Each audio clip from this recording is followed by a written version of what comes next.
the cost of owning real estate and the risk that comes with the cost of owning real estate. When you own real estate, you have to have the utilities on. You have to pay the mortgage. You have to keep the lawn clean, or you have to keep driving over on it, right?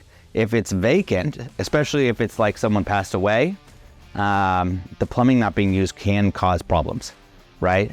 I know that the number one thing I hear about that sellers talk to me about is squatters. They're worried about people breaking in and squatting in the house, and the landlord-tenant laws that apply to that.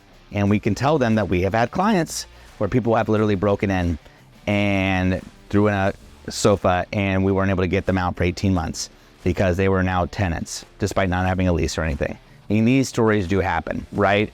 And there's just an inherent risk. Not to mention if the market shifts 3% on a $500,000 house, it's 15 grand. And at some point, the juice has got to be worth the squeeze, right? Now, if they think it's a $100,000 swing, then it's probably worth holding on to. But if they're holding out for 25 grand, that's probably going to be more like 6 grand because over 5 months, the payment's $2,500. That's, $1,250 right there. Now we're at only $2,500, and then, you got to keep utilities on, and oh my gosh, we got to get the landscaping cleaned up. And then the actual, home inspection comes up, and now there's some damage from this and that.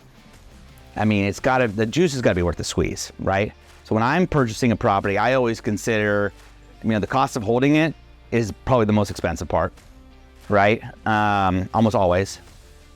And then on top of that, there's risk. There's just risk, all right?